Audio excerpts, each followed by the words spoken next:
What's up, everybody? Good morning. I am late. It's almost 6:10. I'm 9 minutes late. Oh, folks, it's all happening. I'm sorry. I'm so sorry that I'm late. It's interesting because, usually in these mornings, I wake up at 4:30 a.m. It's 6 a.m. for me. I'm on the West Coast. It's 6:09 a.m. on the West Coast. And usually I wake up at 4:30 a.m., 4:35 to be exact. But I didn't get out of bed until 5 today. And then usually my mind is spinning about what I'm going to talk about in the show. But today, for whatever reason, my mind was spinning about my son's basketball coach. And I have a feeling you guys don't want to hear about that. But I have a lot of stuff queued up today. We're obviously going to talk about Binance. I want to talk a little bit about all these zero knowledge proof things coming. And some other stuff, some news of the day, some stuff that I don't even know about probably because I haven't really been checking because I've been playing out rage scenarios for one of my my son's basketball coaches. It's all good.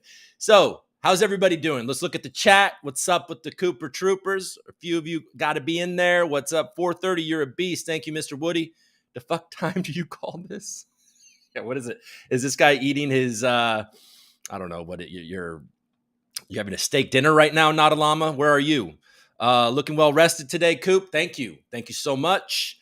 Oh, there he is. Where were you yesterday? Crypto for Change. Coop must be doing his push-ups. Yeah. That's what everybody keeps on telling me. Hey, buddy, like do your push-ups. I have genuinely tried twice to do my push-ups. And it's a mess over there. So I was thinking maybe I would do it over there today, but I'm not going to show you all that. So folks, push-ups are coming. I've done push-ups. You guys are at least, hey, IRL, you're getting me to do push-ups every once in a while. I need to. I've been running and trying to lose weight, but I've been avoiding any sort of like strength training. So I need that, obviously. So what's going on? Everybody okay? Are we excited? I see Christians in the building. What's up? Good morning. All right. UK. So he's in the UK, which means what? It's probably, I don't know, the middle of the afternoon for a llama. The llama is in the middle of the afternoon having some, I don't know, what do you have? Tea at 2:00? Do you have tea and little sandwiches with no crust on them? I'm sorry, dude. I'm not cultured. It's 2 p.m. I did it exactly right. Look at me. All right. So let's move on. Let's just look at the prices. How is CoinMarketCap doing? Let's just look at that real fast. We'll get an idea for that. What am I doing? Oh my God. It's the other button to share your screen, Cooper. There we go. Guys. Oh man, I'm tired. All right. Sweet. So, obviously yesterday, the CFTC presented a lawsuit to CZ and Binance, which put some pressure down on the markets. It hasn't really reacted that much, but folks, it feels like the first shoe to drop. Strap in is all I'm thinking. Yeah, there you go. Bitcoin finally is resting, it seems, below 27. It's at 26.9. Ethereum's doing fine, about the same, about 1700, a little bit above. There you go. Look at XRP, up 25% over the last 7 days. What's the story there?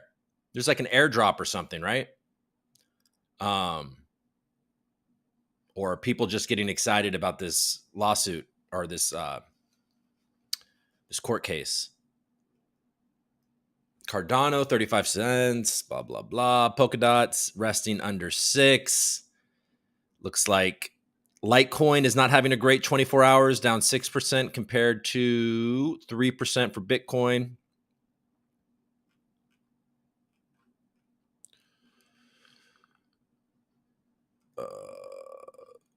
Monero 153. Where are you at, Algo? Algo, where are you? Hello. There he is. She is. down 8% over the last 7 days, 3% in the last 24 hours, and a little under 20 cents at number 40. ICP is right there, about to make algo number 41. But ICP struggling, down 10% over the last 7 days. It's actually not struggling compared to algo over the last 24 hours. Stacks is pushing back down. That was never, I didn't think that would ever last. That was kind of euphoric and crazy. There you go. All this stuff is down. What's the volume like? The volume's got to be terrible. 24-hour volume on algos, 60 million. ICP is half of that. Quant is a third of that. So, in our little crew here, we got the most volume. I mean, Arbitrum has got about $1 billion worth of volume. This is also pushing down. Is anybody buying this? It's down 90% in the last 7 days. I mean, that's just because it launched and it mooned and did exactly what it always, every launch basically does with an airdrop. But it's down about 8% over the last 24 hours, 115. That looks lower than I've seen it. Is anybody a buyer? Where are you a buyer, guys? Put it in the comments. Is anybody an ARB buyer? Is there any utility? It's just a governance token, right? So if you're buying it, you're just basically banking on somebody else buying it, from you later. I don't know. There you go. Near's under $2. What's their volume like? Less 43 million. So, hey, algo volume with its direct competitors is looking decent. My bad. I was looking at VeChain. I'm actually Near is 78 million. A little more. Well, Near's interesting, Ilya or whatever his name is, AI guy from Google. They're building some interesting things. Every time you hear an Algorand guy, not every time, but it seems like most times when you hear an Algorand guy like John Woods or Paul Riegel at, where was it? Consensus, maybe? Not Consensus, Converge, the circle thing. I think that was at Converge, doesn't matter. But somebody asked him, and he was on the panel with like Ilya and Anatoly from Solana and the Avalanche guy, an Avalanche guy. And they put him on the spot to like say something nice about another blockchain. Paul Riegel said a lot of times they'll look at what Near's building and be like, oh, that's an interesting way to do it. John Woods on BitBoy yesterday. Shout out to John Woods for, getting up on those shows. It's funny. Every time, I'm not going to say that. Doesn't matter. I was going to say something about BitBoy, but look, he's doing his thing. But it doesn't matter. John showed up there, and then when he made him say something nice about another blockchain, the first thing that come out of his mouth was Near. So there seems to be some respect for what they're building at Near. And if you're into narratives, there's an AI narrative around Near, and if you're also into narrative, there's probably a security narrative around Near. So, always proceed with caution. And if you watch the BitBoy thing, it seemed like BitBoy wanted to hear John say something about Hedera, and John pivoted away from that real quick. He didn't say anything about Hedera. He said something about Near and actually Solana. And then when BitBoy was like, oh, Solana's dead, John was kind of like, I don't know. He's like, I got more respect for the engineers and the cool stuff that they're actually doing at Solana to say that it's dead. And he didn't really touch BitBoy's centralization accusation, which is obviously it's been proven over and over again. And if the SEC is trying to make a case against Solana, they probably have a good one. Yeah, so there you go. There's a Cosmos. Oh, man. Avalanche, if that's still working, it's at number 16. There's just a lot of stuff ahead that if we could get some momentum or anything, Algorand would do fine. All right, so let's move on from that. We'll look at futures, and, the market's going to open into, we don't need to look at futures. We'll look at it when it opens, or let's just see. Fine. You guys talk me into it. Futures are sideways, but the boxes are red. Home prices cool in January, even falling in some cities. By the way, if you guys are following, if it seems like we're all kind of don't care about what the Fed's doing anymore, and what about inflation? Because, the CFTC, the SEC, the Department of Justice, they're just small things happening. They're going after the largest crypto exchange. So maybe we're a little less concerned about what the Fed's doing, but there is a core PCE, which is the Fed's, I think, preferred inflation metric, and that will be released on Friday. So I don't know what you think that will come out as. I actually don't know anymore. Usually I would get a read on this. I do know that my costs are going back up here where I live. It feels like to me that the supermarket has now rested at a much higher price. I buy similar things. It seems like coffee's okay. It's more expensive than it was, but it's okay. Beef jerky is not okay. That's like $10 for what I used to get for $4.99. And by used to, I mean, 6 months ago, 5 months ago. So my personal costs, coffee and beef jerky. That's basically, and supplements. Look, if you ask my wife what my diet was, she'd probably say it was coffee and beef jerky. Or turkey jerky. I'm saying sometimes you got to go healthy, guys, and get the turkey. Anyways, what am I doing? Okay. So, is there anything interesting on CNBC? Oh, did I even? Yeah, I did.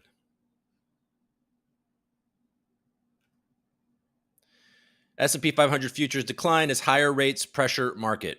Yeah, we're headed to a recession, folks. And that doesn't seem to be, there doesn't seem to be a whole lot of gray area. It just seems like, no, we're going into a recession. And what is that going to mean for us? It just means that this isn't like, one of the only thing that has really surprised me in this bear market isn't that people are, not buying NFTs. That's not surprising to me. People are protecting liquidity, blah, blah, blah. The main surprising thing that I have discovered is how people so delusionally think it was over so fast. Like, okay, now we're pumping again. We're back in a bull market. Jim Cramer said it, we're back in a bull market. Like, this is going to be so much choppier than that. And, Captain Obvious here. Is Captain Obvious in the chat today? All right. Oh, I had an idea for tomorrow too. I'll tell you guys in a second. See if you guys are into that idea.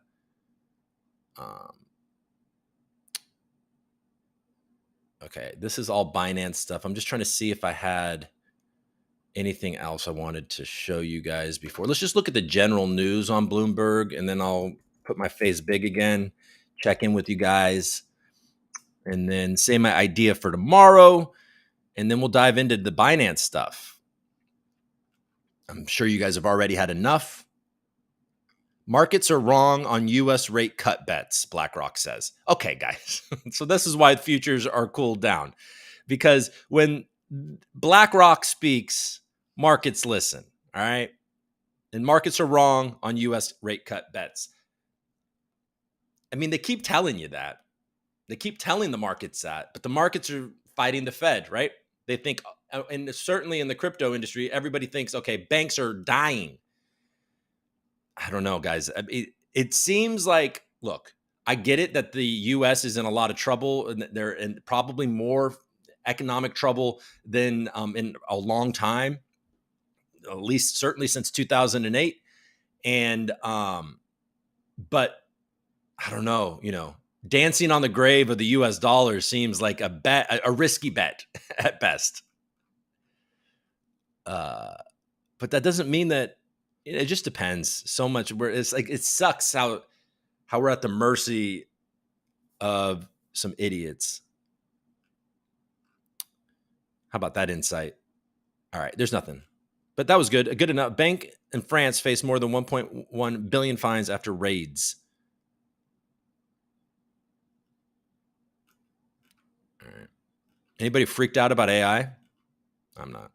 Oh, here, let's see what Gunlock says about a recession. I just mentioned a recession. Gunlock has a beautifully handsome face. All right. Double Line Capital's Jeffrey Gunlock said on CNBC that he expects the U.S. recession will start in a few months and the Federal Reserve will need to respond very dramatically. The economic headwinds are building. We've been talking about this for a while, and I think the recession is here in a few months. All we really need is the unemployment rate to go higher. So lose your damn job, folks. The Double Line Capital founder also said he anticipates the Fed will cut interest rates a couple of times. Lose your job so we can hurry up to this recession, but probably help inflation. The overall state of the economy is clearly weak.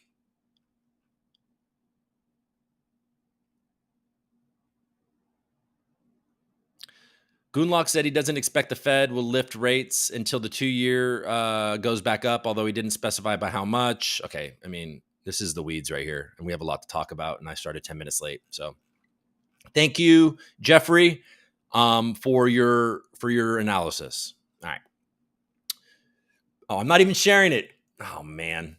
Don't worry about it. Guys, I'm still on CNBC. You guys didn't go on that mission with me at all, but you're still here. It's okay. Okay. What's going on? My God. This is what happens when I wake up late. I make mistakes. I make mistakes every time. Who am I kidding?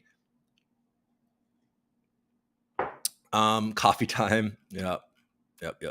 What did you miss? Near has amazing onboarding. Yep. Thank you. It's nice to see you here, Chris. IRL, great to see you here. Captain Obvious is in the building. I see you. Saudi settles, and you on head for the bunker. Yeah, is that what the Kenyan guy was talking about? The Kenyan president was talking about. Yeah, I do need a second monitor. Oh, that'd be so much better. I know that would make it so much easier. Damn, guys, I got to get this thing more streamlined here. Okay, so my idea for tomorrow morning. Borderless Capital nefariously set up their Twitter space right at the same time as the ReCoop Live. I feel like, I'm just kidding. I seriously thought that was a nefarious move. I seriously thought didn't even think about it. But at the same time, I know a lot of you are going to be wanting to watch and listen to that Borderless Capital space. So would it be fun if we all listened to it together and you got to listen to my smart commentary as we listen to it?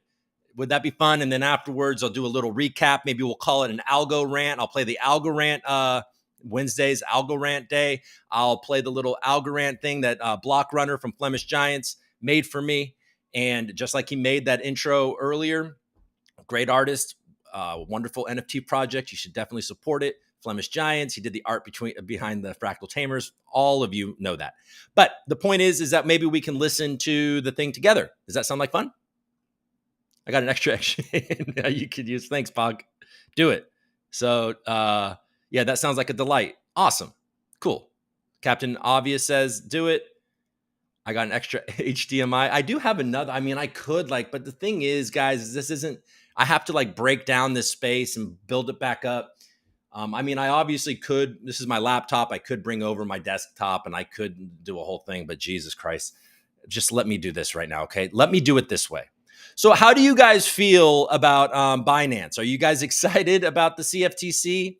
It wasn't all that surprising. And frankly, there was good news in there. I mean, we all knew that the CFTC considered Bitcoin and Ethereum and things like Litecoin, which would bleed down to other things, probably like Digibyte. I know I have some Digibyte watchers out there. And so proof of work coins. I mean, Monero's special in the fact that it's private. So maybe they don't like that. It doesn't matter. But the point is is that was cool to see that they consider those commodities. And that seems to be at odds with Gare over at SEC saying that everything except for Bitcoin is. I mean, I think we're pretty clearly going to have Ethereum be a commodity. And I think there's some other contestants in the layer one category that could also be a commodity. I'm going to talk about that in a future episode. I have some ideas about tokens that I believe can stand up to the test of even the SEC on some level, not probably the SEC, but certainly the CFTC. It would be better, folks, if the CFTC were the regulator, but there seems to be a territory fight. Some people are speculating that yesterday's lawsuit was a shot at the SEC, and maybe on some level it is. Probably, though. I mean, I think that it's more likely that this is somewhat coordinated. And maybe there's a disagreement on Ethereum, but that's something, and maybe there's a disagreement on whose territory this is. But I believe that this is actually probably just step one. And look, guys, a couple years ago, I was bemoaning that I couldn't use Binance International, and I was laughed at. I mean, it's the most open secret that you could easily use Binance in the States. Now, I never did. So if you're a regulator out there, I used Binance US because I didn't really need all those, whatever derivatives. But so let's just look at a little bit of a history here. There was an article on Bloomberg that gave a timeline for different regulatory actions against Binance globally. So let's just get that if you guys are interested in that. And even if you're not, because I'm about to do it, you know what I'm saying? Know what I'm saying? All right, I'm always saying that. Timeline. Share. Go back. Make sure you're actually sharing it. Dive in. Okay, a timeline of Binance run-ins with global crypto regulators. Actions reveal wide regulatory crackdown from Europe to Asia. And exchange has only grown in its clout since the downfall of FTX. Okay. Dramatic U.S. enforcement action against Binance on Monday is the latest in a long history of run-ins.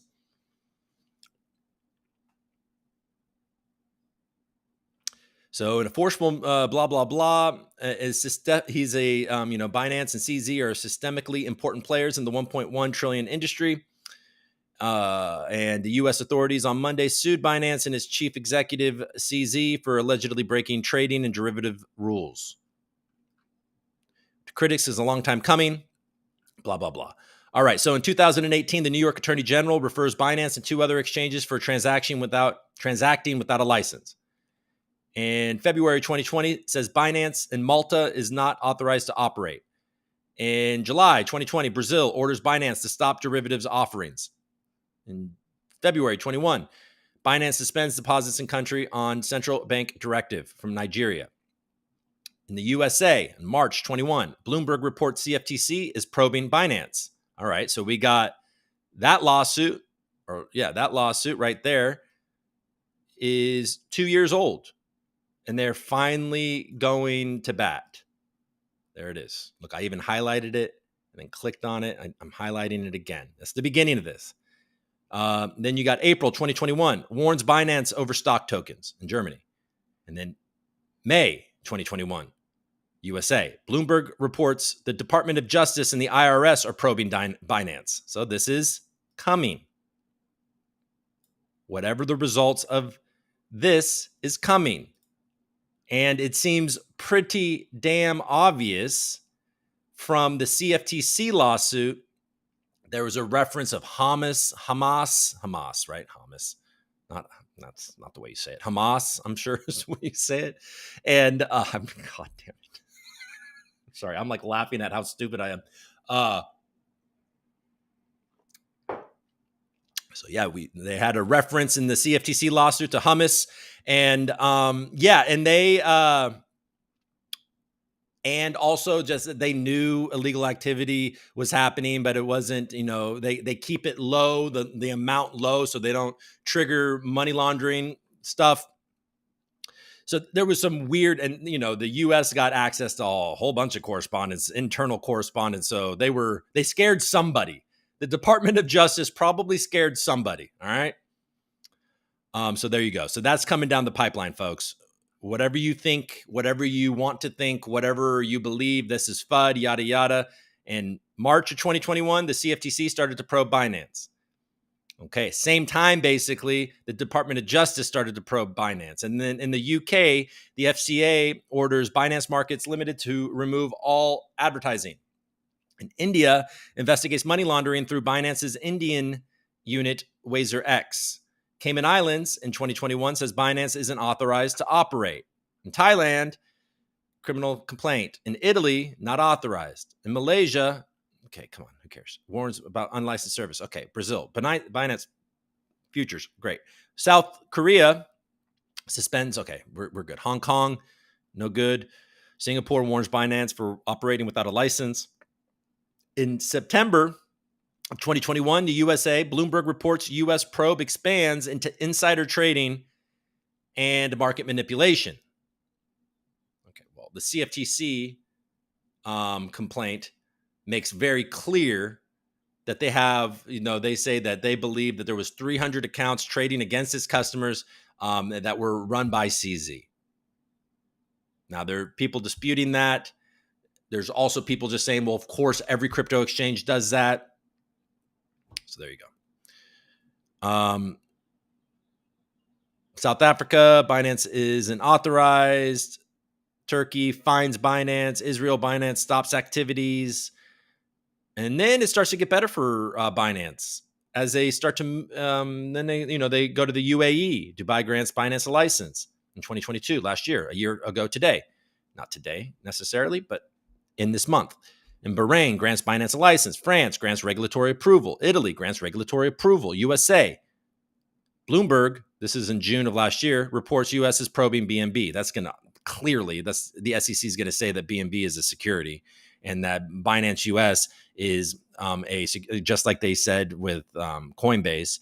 And with the combination of whatever the SEC is going to bring, whatever the Department of Justice is going to bring, and whatever not whatever, but what the CFTC just brought, Binance US is probably done. And if you were using a VPN to trade on Binance International, I suggest you stop. That would be a good idea. And I also suggest that if you're staking on Binance US, maybe stop. Not that you probably would get your money back, if it is wound down in an efficient way, I guess. But why would you take that risk?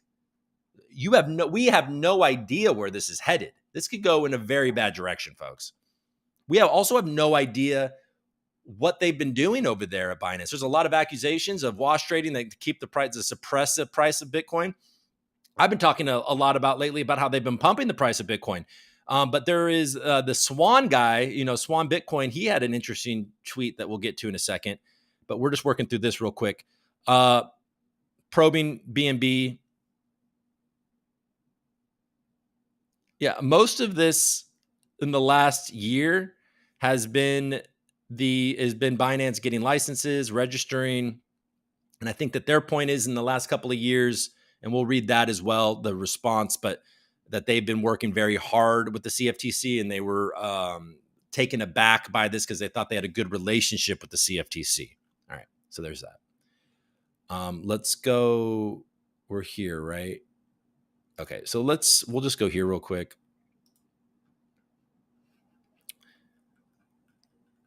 So this is some of the more obvious stuff that they were doing to get US customers to be able to use. And the major thing that it seems to be what this is all about is essentially cutting off Binance from the huge market makers here based out of the United States that have offices elsewhere, maybe in the Cayman Islands or wherever.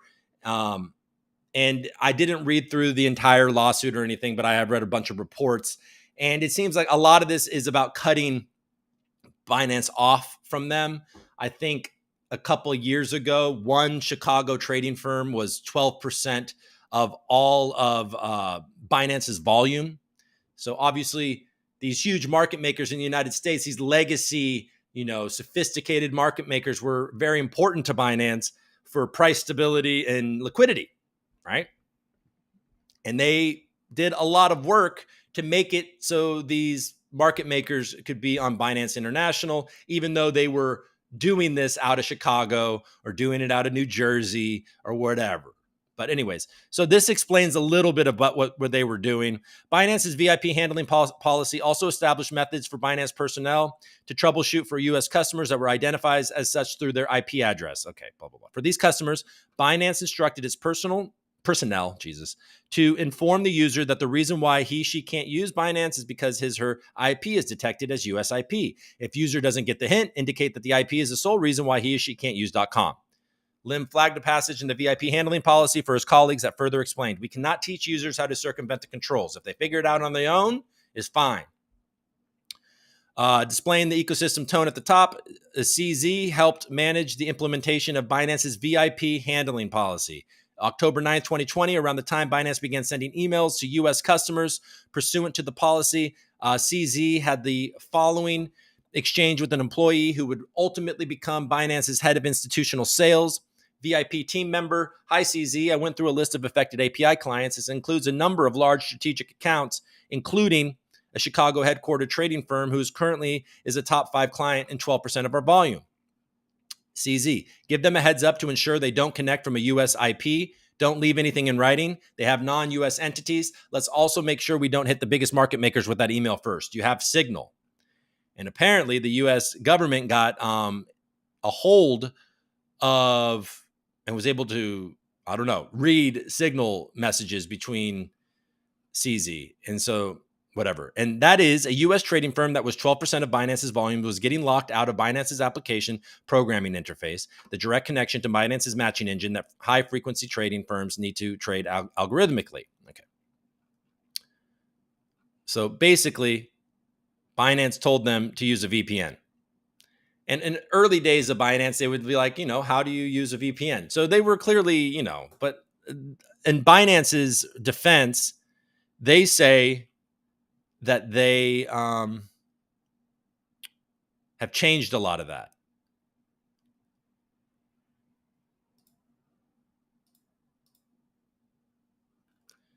I probably should have started with what this even is.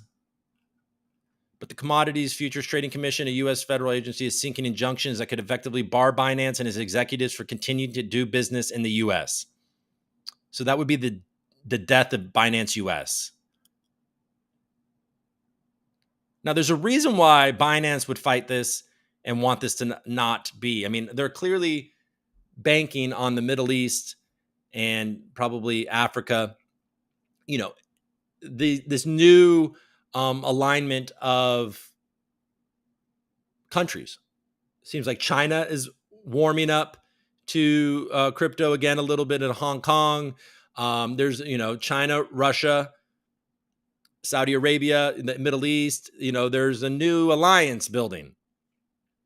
And Binance seems to be saying, okay, well, fine, F off, man. We'll do it over here. I should have learned Arabic earlier. So, but on the other side of that, there's a lot of crypto money in the United States that they'll be missing out on. But there's been huge exits from Binance ever since this lawsuit, okay? And then, the complaint includes details on lack of controls over possible illicit transactions, secret trading by Binance on its own platform, and communications between executives who the CFTC said knew and approved of what was going on. All right. So enough of that. You guys have probably been inundated with that enough. You're like, bruh, please stop it. All right. So we're going to talk about zero knowledge proofs in a second, but I'm going to show you a couple of tweets here.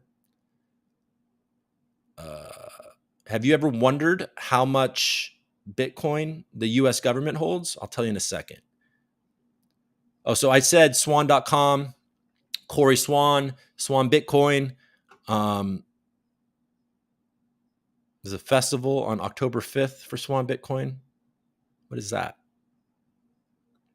Anyways, so his theory, let's share this tab instead. His theory is CZ had a massive BTC short position, hoping for 12,000, funded with his massive personal stash of unbacked PEG BUSD and PEG alts. As CZ's PEG game got revealed, he had to unwind, and BTC mooned.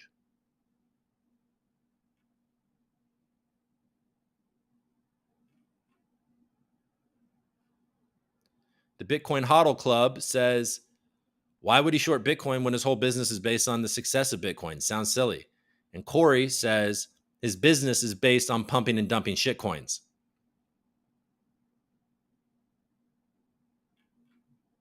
I have no idea if that's true, but that's what that man says. And then the XRP guy points out this part from the lawsuit. And this is the part of the lawsuit which could get criminal, I guess, in other ways. At point of account freeze, based on a request from a law enforcement agency, and immediately after the unfreeze, which would occur 24 hours after the account freeze, VIP team is to contact the user through all available means, text, phone, to inform him or her that his account has been frozen or unfrozen. Do not directly tell the user to run.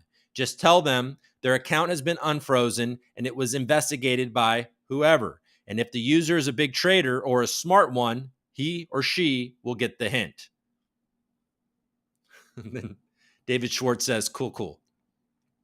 So essentially, what they're saying is if there were criminals using Binance and a law enforcement agency told Binance to freeze the account, they would only freeze the account for 24 hours. And then immediately, when it was unfrozen, they were directed to let these criminals, these supposed criminals, know that their account has been unfrozen and that they would know to get the hell off of Binance when they did that. Did this guy get some heat for that?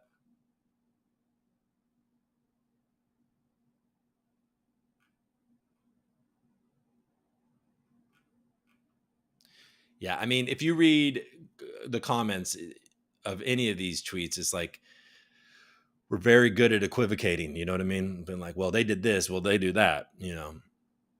But okay. Cool. How are you guys doing? Are we okay? Are we still okay? Are you guys still my friends? Let's go here. I got Coop. Okay, we already did that. Let's see what you guys are saying. Then we're going to go.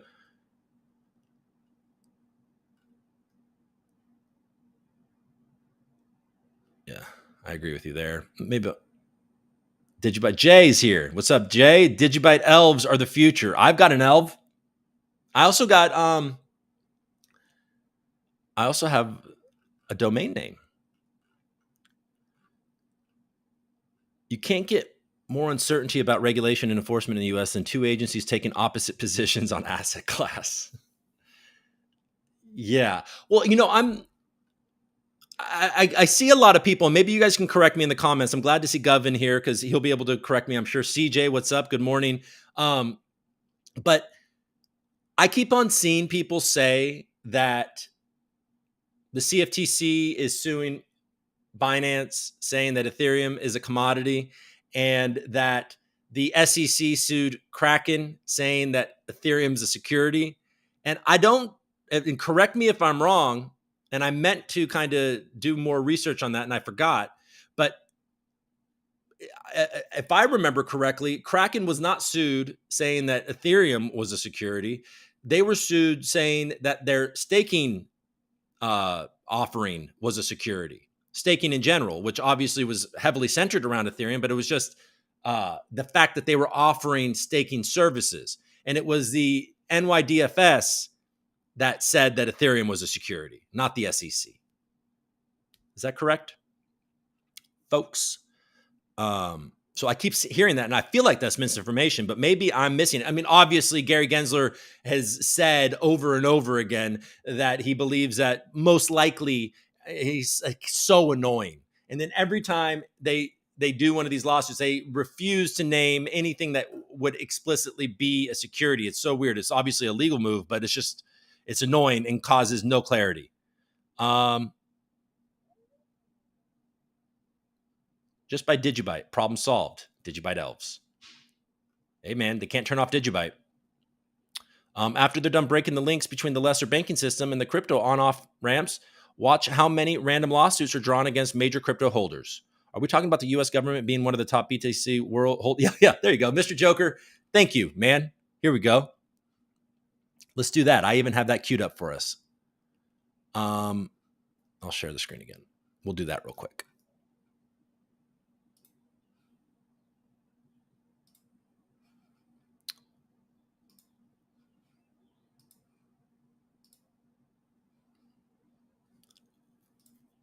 U.S. government becomes top holder of Bitcoin. Article from March 28th, 2023. So what is that, today? Yesterday? What day is it today? Where am I? Okay. From the future? I don't know. Who cares? All right. The United States government has grown its Bitcoin holdings to about 1% of the total supply, according to blockchain analytics. The U.S. government currently holds 205,000 Bitcoin, worth about $5.75 billion, more than at any time since 2013. That follows 3 blockbuster asset seizures since November 2020, starting with 70,000 seized from individual X. The officers involved provided the Bitcoin addresses in the complaint, and so now years on, we know precisely what is happening to those coins. They still have 69,369. Look at that number. Then on November the 9th, 2021, they seized 51,000 Bitcoin from, whatever, Silk Road. It was the second largest financial seizure ever, based on the value at the time of $3.36 billion, according to the Justice Department. A third success for the law enforcement came from a slightly different area when they were able to take possession of 94,000 Bitcoin from the Bitfinex hacker on January 31st, 2022. Law enforcement gained access to a wallet by decrypting a file saved to Liechtenstein's cloud storage account, which had been obtained pursuant to a search warrant. The file contained a list of 2,000 virtual currency addresses along with corresponding private keys. This detail was presumably revealed because some officials confused the voluntary handing over of data by some cloud provider with hacking Bitcoin private key. Okay, we're not going to dive into all that right now. They seized the Silk Road ones are related to hacks of Silk Road, and there might be questions regarding whether they have any relation with the hacked Mt. Gox coins, as the flow between the two was vast at the time. These considerations might explain in part why they're still holding the coins, but it may also be because the government might try to hedge, as with Foresight. They suffered huge losses in their 2014-15 sale of Silk Road Bitcoins. They seized 144,000 BTC at the time and sold them for just $50 million.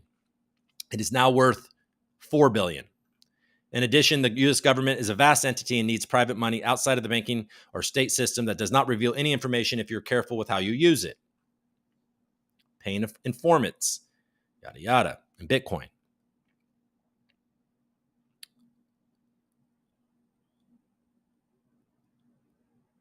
The government being so vast, however, can also mean that the left hand doesn't talk to the right hand. One might sell it at 50 million and the other might have to buy it at 4 billion.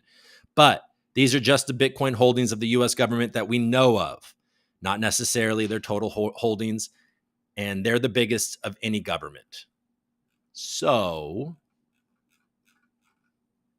U.S. government has lots of Bitcoin, folks. However you want to shake that stick, they've got a lot of Bitcoin. Mr. Joker wants to talk about the NASDAQ opening crypto custody by July. Yeah, that seems like a big time institutional move, doesn't it? So there's a clear play of taking control of this thing. A lot of people are saying they're trying to kill it. No, they're trying to control it. If what I just read is true, and I bet you, honestly, that they own more than that. And we're seeing this wild increase in hash rate of Bitcoin. Everyone's speculating maybe it's China, maybe it's Russia. Why is there a 51% attack risk? Yada, yada, yada. I mean, nobody seems to be speculating is the U.S. government, firing up a bunch of miners right now? Or is it just miners because now it's profitable. So they're firing up all their stuff. That's probably, sometimes the simplest answer, whatever, blah, blah, blah.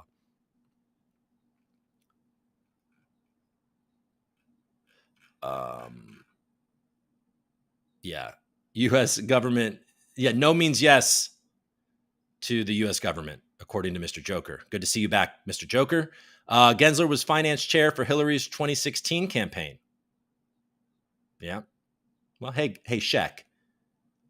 Stacey Warden and Algo Barat are also friends with Hillary.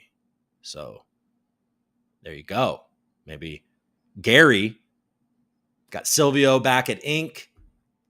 right next to their old stomping grounds, Silvio and Gary's old stomping grounds. Might be good.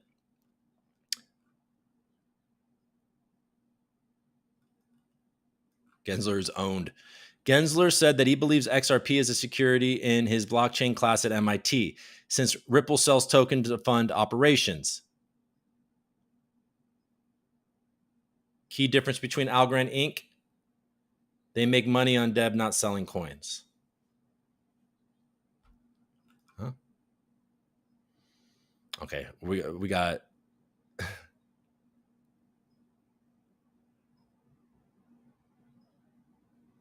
well, Mr. Joker's doing some numerology thing here that it's impressive. Okay, so let's just talk real quick about what is let's just point this out. This is innocuous, but it's NFT related, and I think it's a good move by Ticketmaster. Did you guys see this? Ticketmaster goes live with NFT gated features. New feature piloted by heavy metal band Avenged Sevenfold. Anybody a fan of Avenged Sevenfold? I have never heard of it. Allows artists to grant priority ticket access to NFT holders. So that's cool. Ticketmaster is saying, if you love a certain artist and you want to be one of the first people to get tickets to the concert, also it could be a great way to subvert all the bots that get these tickets early and then they sell them on the secondary market at much inflated prices, yada, yada. I mean, Ticketmaster and their fees are disgusting, borderline criminal. Honestly, I went to a concert recently for Valentine's Day and the fees on the tickets it's just so stupid. It doesn't make any sense. It needs to be disrupted. But anyways, it is being disrupted and you're seeing Ticketmaster trying to adjust. And I think it's a cool idea. Your favorite artist, you get the NFT, they're coming to your town, you get first access to tickets. You could also see a world where you get discounted access to tickets, maybe all of the things, you know what I mean? So cool. Here we go. This is a highlight, this right there, NFT owners special access. So you're looking for utility, folks. There is actual utility. I mean, this is a fun utility. And I think we know that NFTs and music and all of that stuff has got a great future. We continue to move forward. Whoever this guy is, yes, we have integrated Death Bats Club into Ticketmaster, assuring that fans get the best tickets at the best prices without bots. Oh, yeah. Okay. Without bot scalpers and long wait times. More info to come, but there's 3 hours left. So you have a Death Bat head here. So, I mean, this makes perfect sense if you are a huge fan of like whoever, Drake, and every time he comes into town, you need to go see him. Is anybody a huge fan of Drake? I mean, he's not the worst, by the way. Okay. Was I not even sharing that? Oh my God, I'm a dickhead. Anyways, I was on Blockworks. Ticketmaster goes live without NFT gated features. Sorry for screaming into my microphone. I'm just disappointed. I'm not mad at myself. I'm disappointed.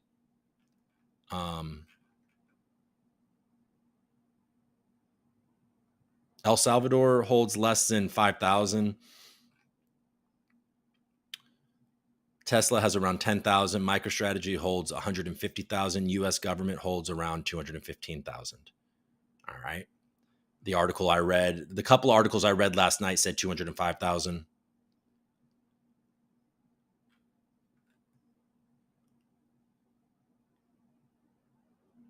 Moriarty says, whatever became of the Gensler SBF thing that Gary met with Sam just before FTX collapse, along with payoffs to U.S. government officials with FTX investor money, why aren't they made to return that? Mr. Joker says he was a bigger fan of Drake when he was on Degrassi High, which I never watched, but makes me feel like Mr. Joker is a Canadian. Okay, Chris Winter has to leave at 10. He's meeting with the Algorand Foundation about ARC support. They moved over 9,000 to Coinbase. We definitely talked about that a few weeks ago. I wonder what happened with that 9,000. Jay owns 1 million BTC. If Jay owned 1 million BTC, I would like to share my address with you, Jay, because I'd like one. He's a Floridian. Cool. I want to go. I have never been to Miami. All right, Jeff, thank you for showing up, man. He's got to get to a phone meeting. See you tomorrow. I know, and it's late. It's already 7:00. I'm like, keep on saying I'm going to talk about this, but okay, you guys know what zero knowledge proofs are, right? Like, I get to prove to you that I'm a U.S. citizen by not having to show you my passport. It's a really cool cryptography thing, and you can prove something without having to expose your privacy. Expose your privacy. You know what I'm saying?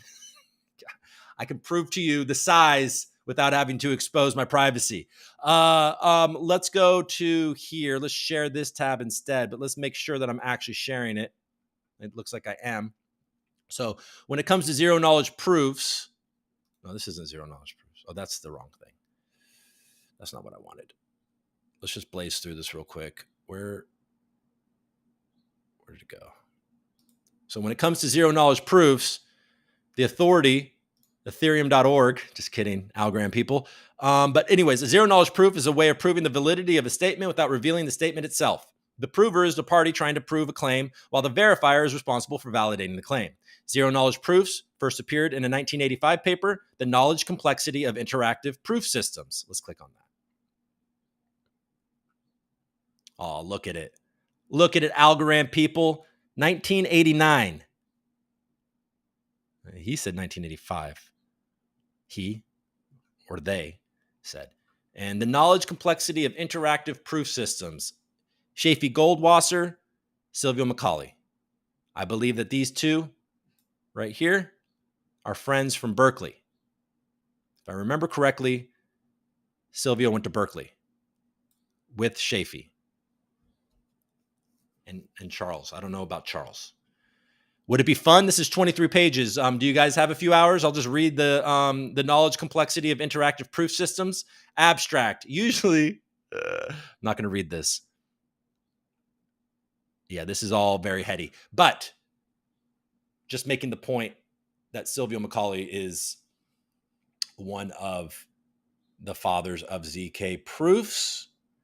And there's a lot of hype right now about it. I saw in Lisbon, and Evis, if you're here, from Cyprus, I believe he said, that there's a ZK, what is it? The Zero Knowledge Conference. It's a funny name. I'm sure that they are aware of the irony there. Here you go. And then you got Polygons doing some exciting things with it. Zero in general, it's healthy for the space that all these types of things are being explored. Okay, that's just okay. This isn't. Oh, here we go. So the Polygon Zero Knowledge EVM was successful, and they had ceremony. They had Vitalik send the first transaction, and he sent 0.005 ETH to a random address, kind of playing off Neil Armstrong's first famous words on the moon: a few million constraints for man, unconstrained scalability for mankind. Over 50 companies shared that they would build using the Polygon ZK EVM technology. The race to come out with the first ZK EVMs culminated last week when Polygon's rival Matter Labs opened its ZK EVM ZK Sync Era to the public.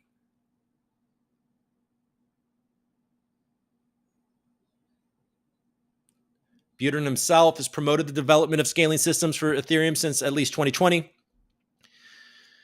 In a blog post in August, the various versions of ZKMs come with trade-offs such as speed versus the degree of compatibility with the Ethereum virtual machine programming environment. In general, it's healthy for the space that all of these types are being explored.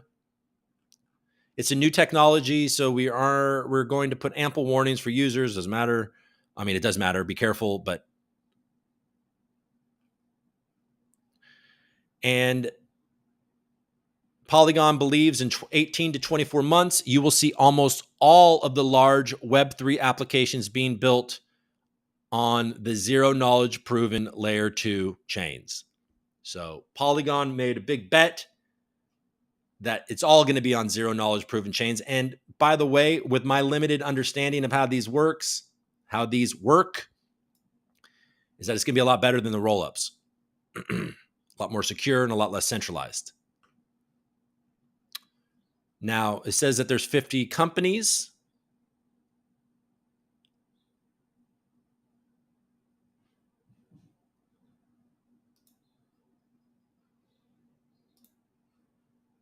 The launch of Polygon's ZK EVM has attracted more than 50 projects from the crypto, Web3, and gaming spaces, including dApps such as Lens and Aavegotchi, DeFi QuickSwap, Etherscan Phantom, Midnight Society, Luganodes, Seller, GameSwift, Yeehaw Games. In addition to these projects, a Uniswap decentralized exchange and Aave lending protocol also have floated governance proposals in a process for joining the Polygon ZK EVM mainnet beta. Polygon Labs, the developer of the network, has subjected the ZK EVM to 2 independent audits and 1 internal audit over a period of nearly 4 months to ensure security. However, the team has still advised users to exercise caution in terms of security as the network is still in beta phase.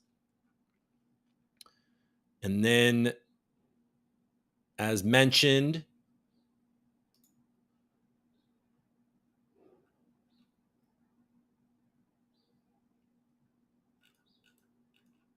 so this is a roll up. So this is ZK Sync, which is a separate layer 2. A day after Arbitrum's public airdrop, another Ethereum scaler is launching its own offering. Matter Labs ZK Sync Era is now, share this tab instead, is now open to users to begin bridging and using the layer 2 technology.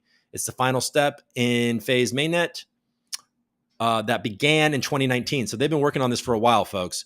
Rollups allow Ethereum to scale by moving transactions off the mainnet and onto a layer 2 network like ZK Sync. You guys know.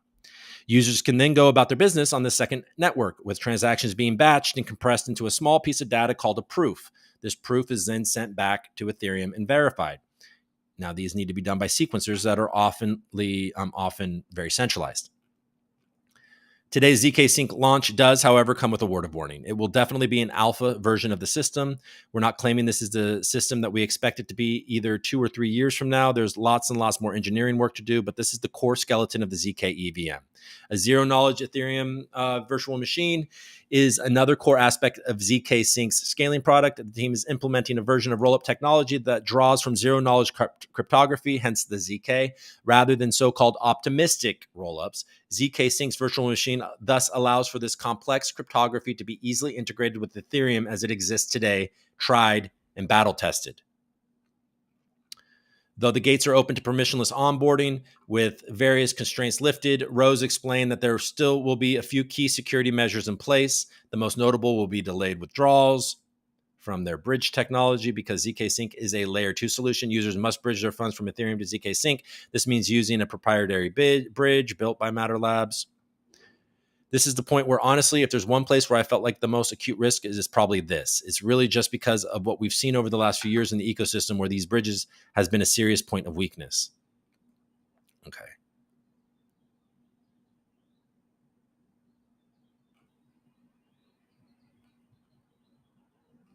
So ZK Sync, it's all the rage.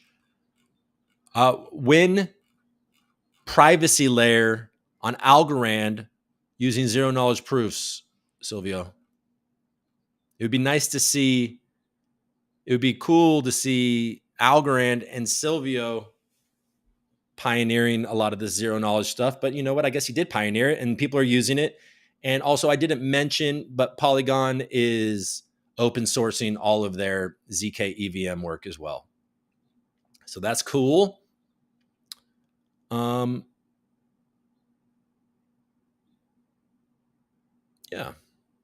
All right. Well, let's just look at something else. Let's just go check out how the market opened and let's go on our way. Tomorrow, if you're just tuning in, I'm going to listen along with you to the, I'm at CoinDesk. I meant to go to CNBC.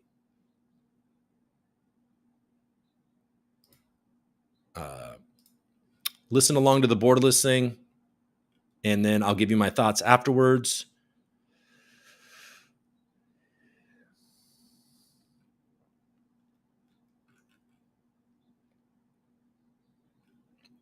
What the hell is this? This guy's in so much trouble, guys.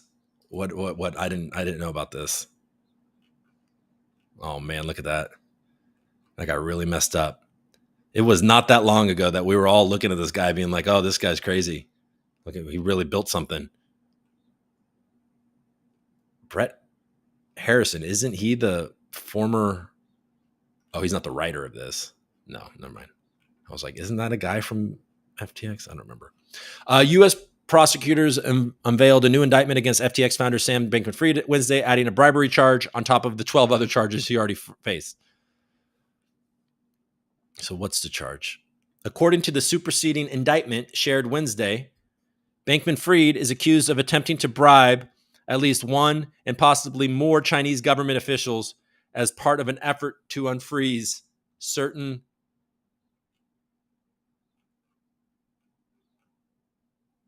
what? I mean, assets, I'm assuming, but like, that's annoying. In or about November 2021, SBF, the defendant, and others directed and caused a transfer of at least approximately 40 million in cryptocurrency intended for the benefit of one or more Chinese officials in order to influence and induce them to unfreeze the accounts. A letter to the judge overseeing the case at a grand jury returned the indictment on March 27th. The S5 indictment, which is unsealed this morning, includes the 12 counts contained in the S3 superseding indictment, as well an additional count for conspiracy to violate the anti-bribery provisions. That guy's in a lot of trouble, isn't he? I mean, he's going to have very good lawyers, but oopsie daisies. You know what I mean? It's a big oopsie daisies there, SBF. You made a big oopsie. So we got the FDIC chairman in front of the Senate right now. We'll not be watching that altogether. I'm sorry. Binance BUSD stablecoin sees 500 million outflows after CFTC lawsuit. Where are they going? Probably got to burn that. I would just burn that BUSD $500 million people.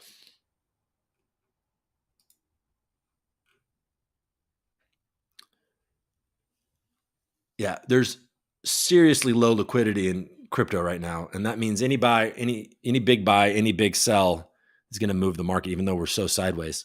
All right, we're not going to read through that. We'll look at this instead. So the Dow is doing all right. Makes sense. If these two can definitely not be correlated, and yeah, the Nasdaq is it's whatever 50 points, and the SP 500 is basically sideways. But I mean, it's down what 0.45, 0.01%, and they got this dude's face looking at it like, oh my god, what's happening?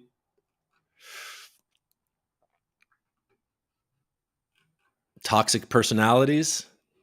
Am I on there? Do I have a toxic withholders? Guys, are you a withholder? Are you unable to deliver praise or feel happy when someone else steps up and contributes to a group's success? Because I'm not. Are you a hijacker?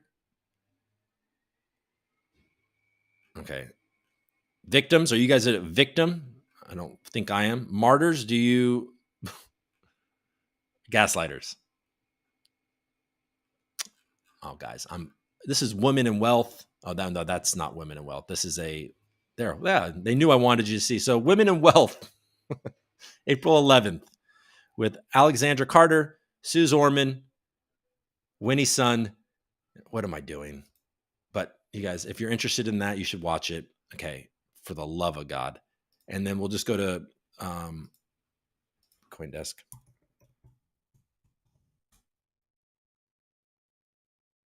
Okay, so 27, 17.5. So everything's up very slightly. Okay, we were just here. Sometimes this site's better.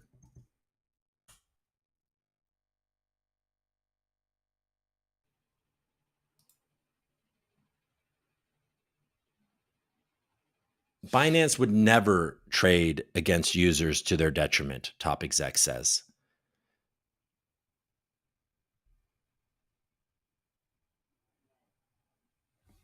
Binance would never do that. Any trades made are primarily algorithmic for market stability purposes or to reduce slippage. Binance says it's not trading aggressively against its clients after a complaint by the CFTC alleged the exchange violated compliance rules. A Monday complaint against the largest crypto designed to prevent and detect money laundering and violating laws that are designed to prevent and detect money laundering and terrorism financing. Folks, I know I'm repeating myself, but you see where they're headed. For years, Binance knew they were violating CFTC rules, working actively to both keep the money flowing and avoid compliance. As for the complaint, it alleges that Zhao, or CZ, is connected to more than 300 separate Binance accounts that have engaged in proprietary activity in the Binance platform. It adds that Binance is not disclosed in its terms of service that it's trading on its own market. Hunted user stops. In response to a whimsical tweet about crypto exchanges' market making operations, Binance Chief Strategy Officer Patrick Hillman suggested its internal trading was above board, noting that unlike other exchanges, Binance does not, nor ever has, hunted user stops or liquidation prices. He added, any trades made are primarily algorithmic for market stability purposes or to reduce slippage. Hillman also said that Binance does not aggressively trade against its users, a huge difference with the operations of now bankrupt Alameda Research. Mike Novogratz calls 2022 a formative year as Galaxy Digital reports a $1 billion loss. All right, guys.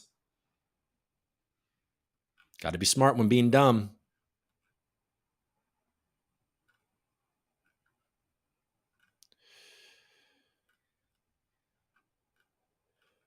What are you guys talking about? Let's look at what you guys are talking about, and then I'm going to go. What time is it? 7:17. I keep on going late. Mr. Joker's funny.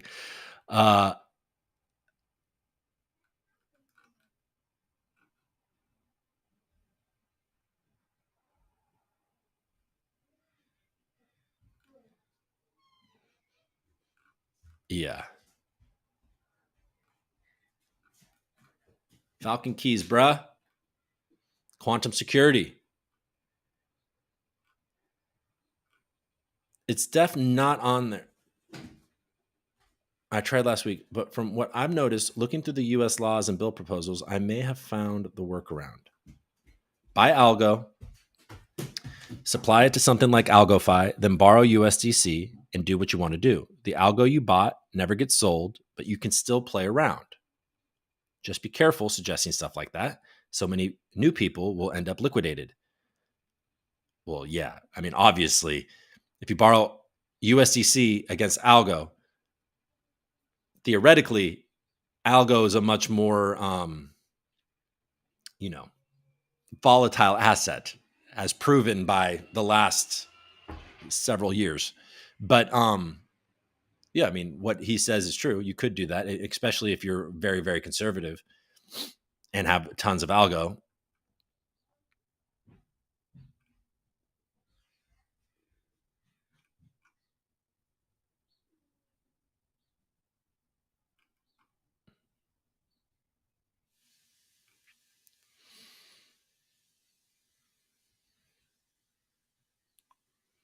Borrowing USDC with algos as collateral is effectively shorting algo. Kind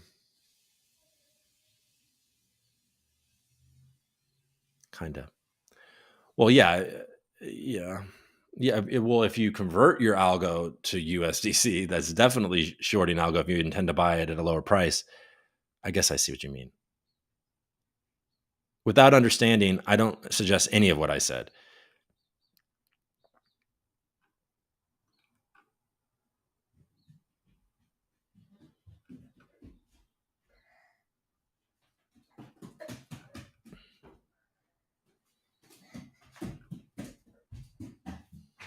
Okay, you guys are having a conversation about if that's shorting or not, which I guess there could be a case for that. Yeah, I know, but each cycle brings in so many new people.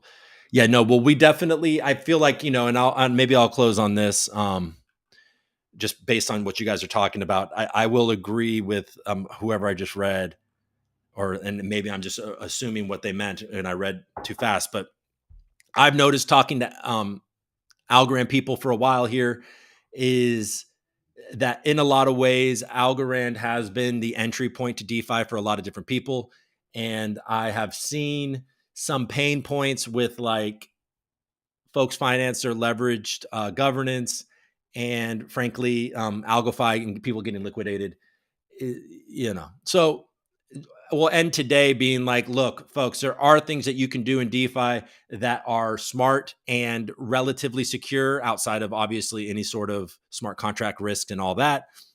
But always be careful. You can be liquidated. Certainly what Mr. Joker is suggesting of you putting your algo up for collateral and buying USDC, borrowing USDC, that is one of the more dangerous things to do. Now, if you wanted to, what I think Maximus and a few others are talking about, if you put up your algo for collateral and then you borrow algo and then you swap your algo for USDC, well, you're not at risk of being liquidated, but you are effectively shorting algo at that point.